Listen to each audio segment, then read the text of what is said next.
대한민국에서의 부동산 네. 뭐라고 좀 생각하십니까? 너무 오래 있어서 죄송합니다. 빨리 떠나야 되는데 제가 또 벤처를 하다 보니까 이거 떠나지도 못합니다. 저희는 다 사인을 했어요. 도망 못 가게. 예. 요즘 벤처 투자하는 분들이 다 그래요. 예.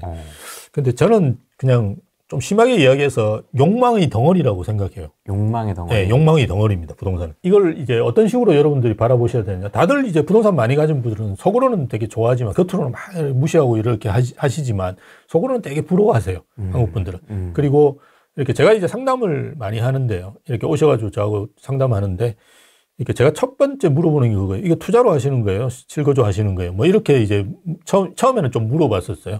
물어보면, 대부분 투자라고 이야기하는 분이 잘 안 계세요. 네, 난 돈 벌기 위해서 이거 산다. 이런 분 잘 안 계세요.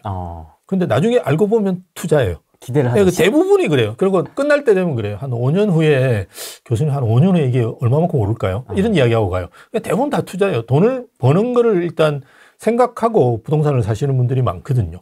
그래서 제가 이제 말씀드렸던 욕망의 덩어리라고 이야기하는 게 이제 그런 거예요. 아주 기저에는 그게 깔려 있어요. 근데 이걸 자꾸 드러내시는 게 좋아요. 저는 그 예전에 그 지방에 있는 대학에 교수할 때도 저희가 컨설팅 같은 것들을 저는 꽤 했었는데요. 네. 컨설팅 할 때도 이렇게 보면 우리가 이렇게 만나가지고 이야기하는데 중요한 게 뭡니까? 컨설팅 피잖아요. 네. 당신이 내한테 얼마를 줄 거냐? 그에 따라서 내가 얼마를 해주겠다 이거거든요. 그럼 저는 처음 만날 때 물어봐요. 나는 5천을 받아야 되는데 당신 내한테 뭘 해줄 수 있느냐? 예, 내가 이런 걸 해줄 수 있는데 5천을 줄 수 있느냐? 이렇게 물어봐요. 그럼 대부분 분들이 아주 당황을 해요. 아니, 교수님이 돈 이야기를 하시고. 아니, 돈 이야기 하러 온 거 아니냐고, 당신이 내한테. 근데 뭐 돈 이야기 하는데 왜 그렇게 당황하냐고, 이렇게 이야기를 하거든요. 내가 이게 돈을 벌려고 뭘 한다라는 거를 거리낌 없이 나타내시는 게 좋아요. 그게 표리부동 하시는 건 전혀 도움이 안 돼요. 사업하거나 여러분들이 생활하시는데 도움이 안 돼요. 그래서 내가 돈을 버는 거를 목적을 가지고 부동산을 한다. 투자 차원에서 이렇게 한다고 생각하셔야 되고요. 자, 욕망의 덩어리라는 말은 어떤 거냐 그러면 여러분들이 부동산을 할 때 항상 본질을 따지셔야 돼요. 본질. 예. 그러니까 자, 아파트의 본질이 뭐냐? 이렇게 물어보시면 저는 뭐 여러 가지 이야기할 수 있지만 토지 그렇잖아요. 왜냐하면 우리가 인테리어하고 뭐 삐까번쩍하고 뭐 이러는 게 있지만 궁극적으로 아파트는 토지거든요. 내가 가지고 있는 대지 지분의 가치가 어느 정도 되느냐에 따라서 그거는 지금은 여러분 잘 모르실 거예요. 그렇지만 나중에 이제 가보면 재건축할 때 되면 그게 명확하게 나오잖아요. 그죠? 이 대지 지분만 남는 거예요. 그래서 30평, 서울에 보면 30평, 20평인데 대지 지분이 같은 아파트들이 있어요. 그럼 나중에 똑같이 수렴해요. 처음엔 안 그렇더라도. 그래서 궁극적으로 이렇게 본질이 뭐냐를 계속 찾아 들어가야 되는데요. 그게 어버이 본질이죠. 저는 이제 사업도 하다 보니까 이제 그런 걸 많이 고민을 하는데요. 네. 어버이 본질을 계속 찾아 들어가게 투자의 본질을 자꾸 찾아 들어가셔야 돼요. 그러면 이렇게 조금 시각이 좀 달라져요. 예, 뭘 보는 시각 자체가. 그래서, 여러분들도 부동산을 한다 그러면 나는 뭐, 예, 투자를 해서 돈을 벌고 예전에 보면 텐인텐이라고 하는 카페들이 있었는데요. 네. 그건 목표가 아니에요. 그런 목표는 세우시지 말고요. 10년 안에 10억 벌자. 10년 안에 내가 죽을 수도 있는데 무슨 10년 안에 10억 벌어요. 그냥 한 1년에서 3년 사이에, 그죠? 내가 하는 단기 목표 같은 것들, 그죠? 1년에 내 전체 자산이, 1년에 한 번씩은 여러분들 자산을 엑셀 파일로 만드셔야 돼요.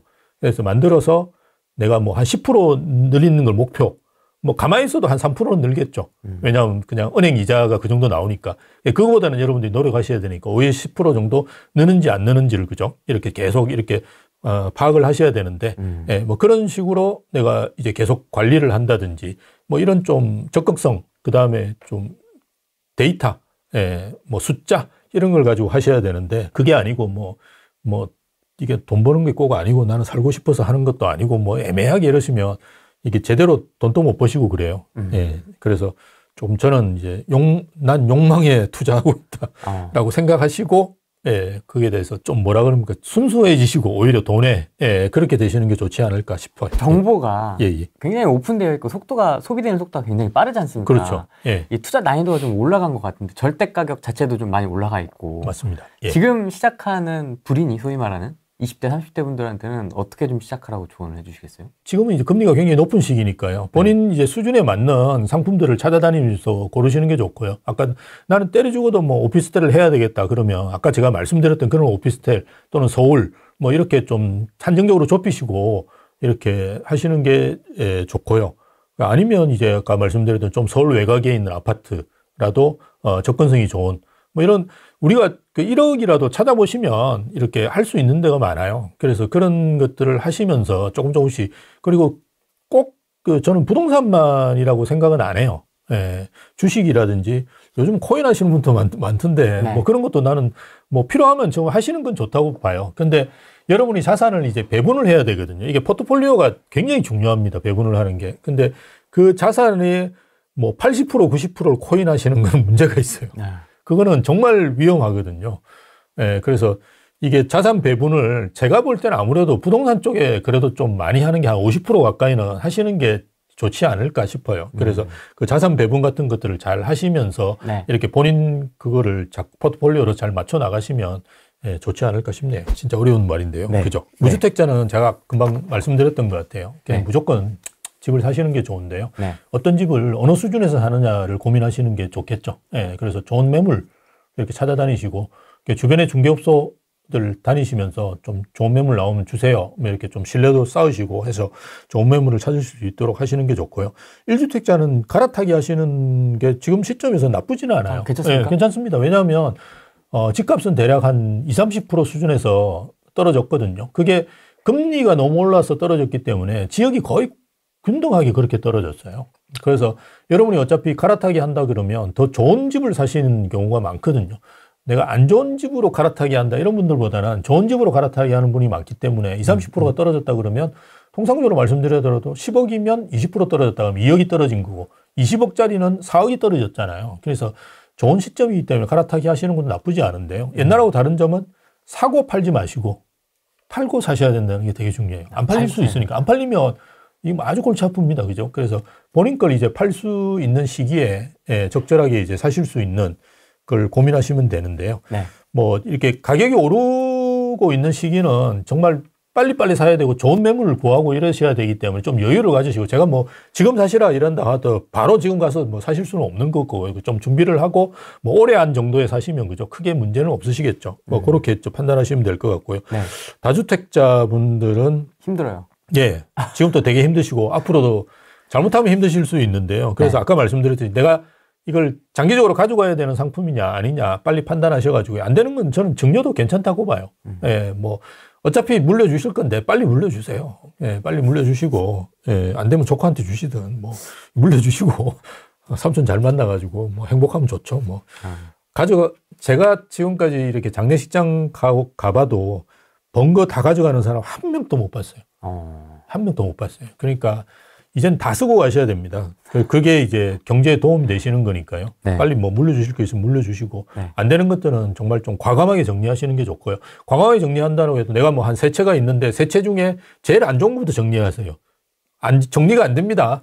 제일 좋은 것부터 파셔야 돼요. 그죠? 제일 좋은 것부터 팔리니까요. 그걸 무리하게 던지셔야 돼요. 계속.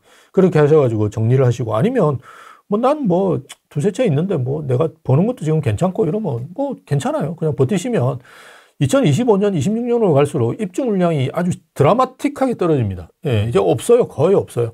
없고 아까 말씀드렸듯이 금리 상황도 좋아지겠죠. 그죠? 미국에서 올해 뭐 2분기에 떨어뜨리든 3분기에 떨어뜨리든 그때 가면 뭐 저금리 저물가 상황으로 가지는 않을 거예요. 이제는 그죠? 우리가 대부분 예측하듯이 중금리 중물가 상황으로 가더라도 지금보다는 훨씬 조건이 좋아져. 금리가 떨어지면 집값은 오르게 돼 있어요. 지금 같은 상황에서는. 그러면 훨씬 더 좋은 상황이 올 거니까요. 좀 버티보셨다가 그죠? 그때 뭐 정리를 하시는 것도 나쁘지 않고요.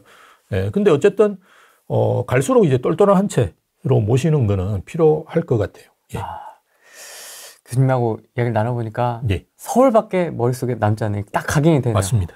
이 삼축을 기준으로 해서 7권역이었나요? 예, 네.